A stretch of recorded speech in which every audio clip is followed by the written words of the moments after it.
Hello everyone, today we'll continue talking about Python, and today we'll talk about time module in Python and how we can use it. So let's start.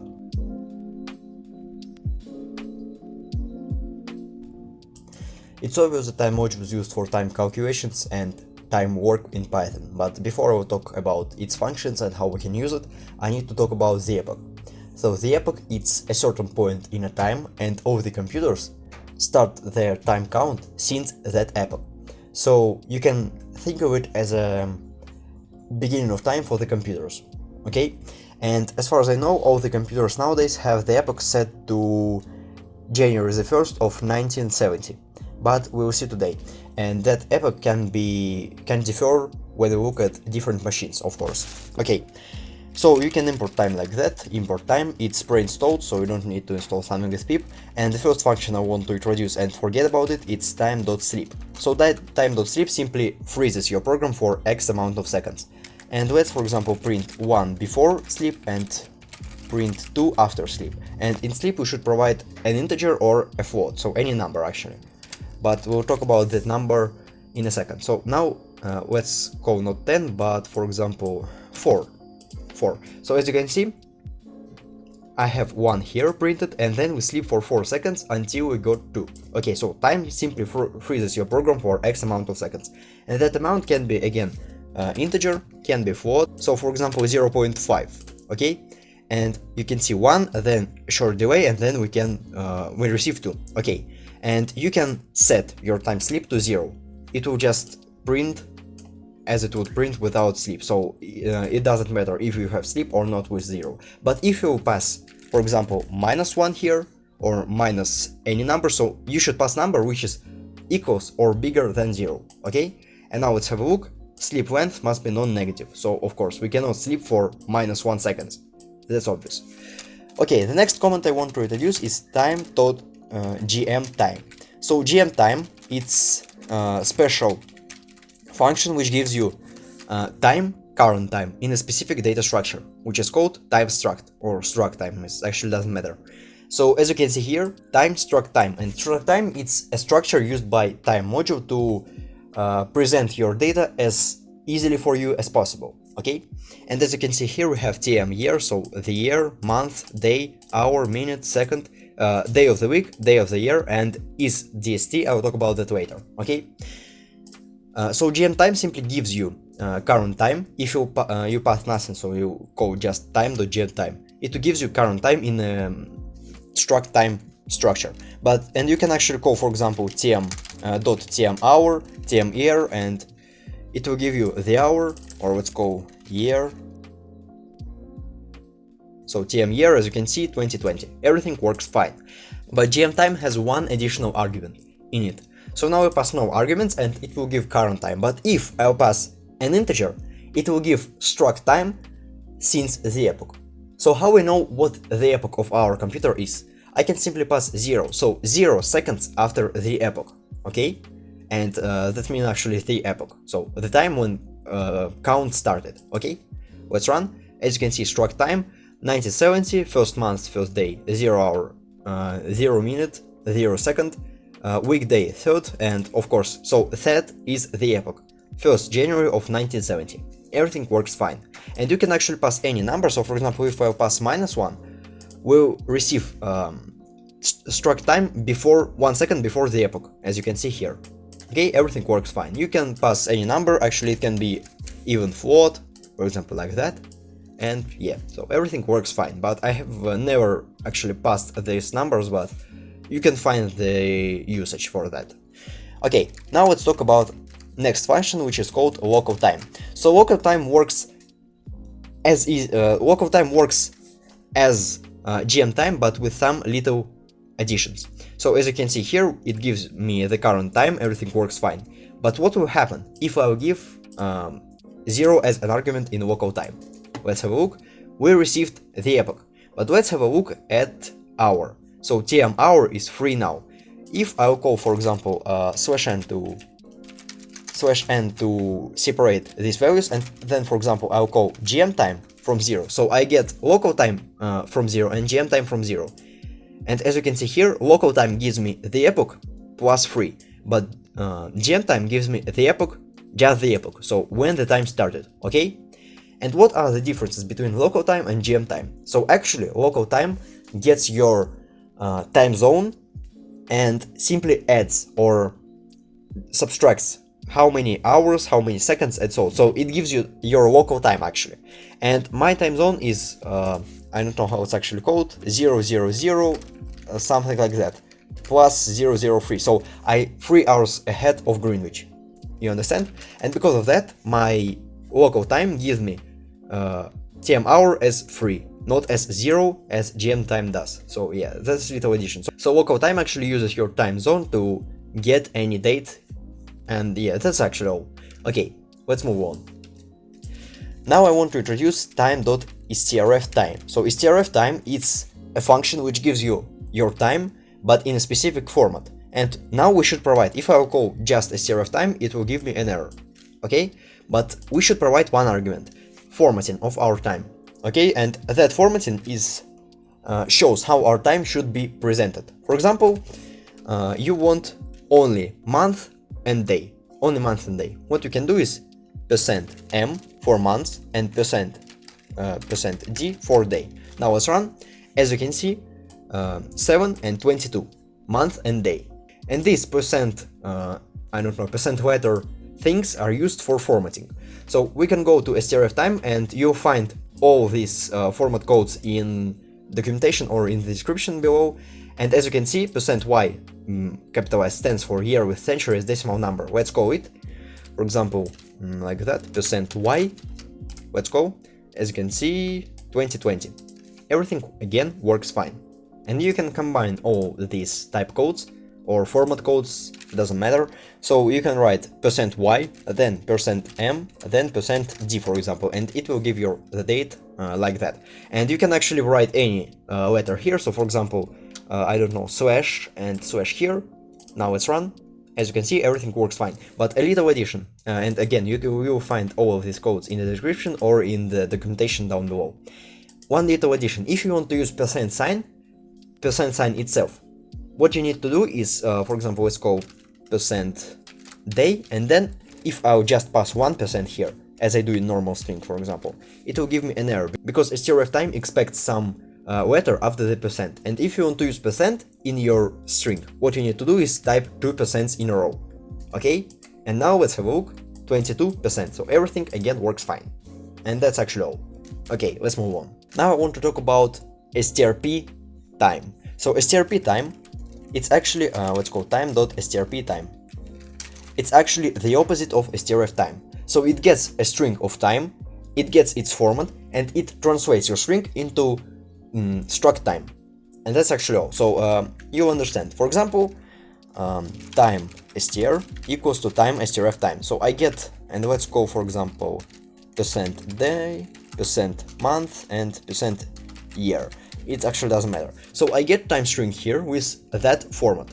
Then, if I want to translate my string into struct time to work with it more, more accurately or more easily, I need to use strp time. And now let's pass, first of all, we should pass the string, so time str, and then we should pass the format of our string. So I will pass, I will just copy that, and I'll pass here. So again, we translate our string into struct time to work with it more easily. And now, first of all, string, and then your format. If you mess up the format, for example, I write %day, %month, like that, it will give me an error because unconverted data remained.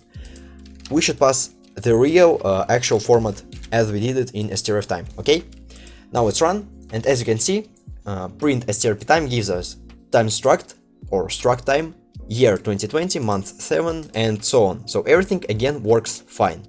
And yeah, actually that's all. So strp time converts your time into struct time, and strf time converts your or gets the format and gives you current data of your time. So now let's imagine that you have very slow code. Let's call it like that. So for example, you need to do some job which requires time. Okay, so while I less than very big number, what we'll do is I plus equals 1, I equals 0, and then let's print our I here. So now when I run, as you can see, my program is stopped. It's not stopped, it just does it work in here. So we simply do the work which requires time, actually, and that's all. So as you can see, my program is kinda stuck, so I'll remove some zeros from here. Why am I saying that? If you want to time your code, so how many seconds that code requires to execute, what you need to do is import time-it. So time-it, it's a module in Python used for code timings, and yeah, but actually you can use time module, and I have never used time-it in my life, and yeah, I just use time. So what I can do is start time right here, which is equals to time.time. Okay, time.time. Then at the end, what I can do is print not I but time.time minus start time. So what we do here, and before we'll go into our cycle, let's go start time here. So what do we do here? Time.time, it's a function which gives us how many seconds passed since the epoch. So you will see that it will give us how many seconds again passed since the epoch. Then we do some job which requires time, and what we do here, we get that time after the job, and we have time before the job, and we just simply subtract them. And again, it's not a time struct, it's just a number, okay? How many seconds passed since the epoch. That's easy. Now let's run our code again, and let's do something like 10,000, okay? So let's run. Okay, let's do something like... As you can see, that value shows us how many seconds passed since the epoch, and that value, the second one, shows us how many seconds our program took to execute, okay? Because again, we subtract time.time, new time since the epoch, minus start time, and start time, it's that value, okay? It's simple as that. So again, time.time gives us how many seconds passed since the epoch, and if I run that program again and again, my value will change. Yeah, as you can see here. So now let's talk about monotonic and non-monotonic clocks. So monotonic clock, it's a clock which cannot be changed. Its time cannot be changed or adjusted. And non-monotonic clock, it's a clock which time can be changed. Again, that's as simple as that. So if I'll run my program here, and while my program working, I will change my computer time, so I will change time on my Windows computer. What will happen is the time.time will give the wrong result, because again, time.time gives how many seconds passed since the epoch, and it gets the time on our computer, okay? And if I will change that value, so time on my computer, program will broke up, so it will give inaccurate or wrong result. That's simple. And what we can do in that point, we can go monotonic.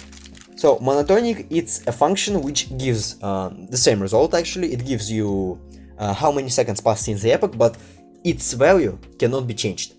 And it's better to use monotonic if you want to time your code. It's simple. So let's go monotonic here and here. Actually, you can call time here, but again, it can be changed. So monotonic and time simply give us the variable, the number. Now let's run. So as you can see, that value, and let's wait. And as you can see here, 3.75 seconds passed, or that code took 3.75 seconds to execute, and that's easy. Okay, so again, if you want to use your, if you want to time your code or work with a time which cannot be adjusted, it's better for you to use monotonic. And there is another function, monotonic ns, which gives you time in nanoseconds. So let's call that, and yeah, as you can see, very big value, and again, very big value, but I actually use monotonic because it's more readable. Okay, let's move on. So now let's talk about process time. So process time, it's a function which gives you your CPU count plus, yeah. So process time is a function which gives you how many seconds is needed to execute the whole file. So the process, actually, just process. So, but we can think of main.py as a process now, okay? If you don't know multiprocessing. Okay, and now let's just run our code. Okay, as you can see here, that value. And what is that value? What that value shows to us? It shows how many seconds is needed to our computer to execute particular process. Okay, but actually I'll use that function in the future when I will talk about multiprocessing in Python, okay? And of course you can use process time ns to use your time in nanoseconds. Let's run again, as you can see here, to nanoseconds converted, and you can use thread time, and let's go with that. So as you can see, the same result, and thread time ns to calculate how many seconds the particular thread took. But again, I will talk about that later when I will talk about when I'll show you how to work with threading or multiprocessing. And actually I showed how to work with threads, so you can see that video. Okay, let's move on. The next function I want to talk about is time.ascII or asc time. It simply converts your tuple to a string, but actually I have never used it in my life, and yeah, it just gives you that result, okay? And as far as I know, if you don't use any tuple here, so you can pass tuple here. If you don't know, tuple it's a list which cannot be changed, okay? So for example, 1, 2, 3, I don't know actually, I have never used it. So yeah, illegal time tuple argument. I will not lie, I have never used it, and yeah, just have never used it. But as far as I know, if you don't pass anything, it gives you your local time, and that's it. But I have never used it, it's better for you to look into documentation, okay? Now I want to talk about ctime. So ctime, it's a function which gives you time in a string, as we saw in ascII time, but it gives you your time in a string, and you can pass not tuple but seconds. For example, if I pass 0, what will happen? As you can see, we received the epoch. So Thursday, January 1st of 1970. If I'll pass 1 to 3, for example, we receive another date. And that's cool actually, and once I use that program or that function, and yeah, it's pretty cool. So if you pass nothing, you'll get the current date. And yeah, that's it about it. Another valuable function, but actually it's not a function, it's just a variable, okay? It's daylight. So daylight, it's a function which shows you if your time zone has daylight savings. And as far as I know, daylight savings are used in summer when you need to adjust your clock, and they save the daylight, okay? But actually I'm not into it, and yeah, I just have never thought about it. So saving daylight, it's actually when you need to save your time in the summer, okay? When you need to adjust your clock, and yeah, that's it. If you want to know your time zone name, so what you can do is tz name, time zone name, everything works fine. As you can see, Russia TZ to standard time, and you give that. So as you can see, here I have Russia TZ daylight time. So again, my time is getting saved, but actually I'm not into it, and yeah, I just don't see the difference. Okay, another valuable function which I have never used, but it can be handy. It's get clock info. So get clock info gets string in it, and it returns information about your clock, okay? So for example, if I'll call just from time, what I'll receive, namespace, don't look at it, adjustable, true, implementation, some function, monotonic, false, resolution. Okay, so now let's talk about this in particular. Adjustable, it shows if your clock can be changed. Implementation, it's a function which used in C, but actually you don't need to know that function. You can, but you don't need, because it's a function in C, okay? It has no... You'll not have problems in Python if you don't know how that function works. Just know that that function is in C, okay? C programming language, of course. Monotonic, false. So monotonic shows if your clock cannot be changed, and as you can see, time clock can be changed. So if I will call time.time, I can change that value.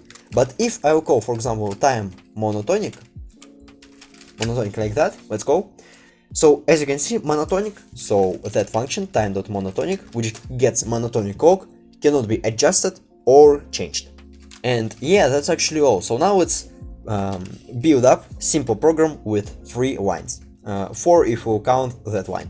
So while true, print time.cTime, and then let's sleep for 1 second. And not just sleep, but of course time.sleep. What the program does is simply prints current date and time. And as you can see, it works pretty fine.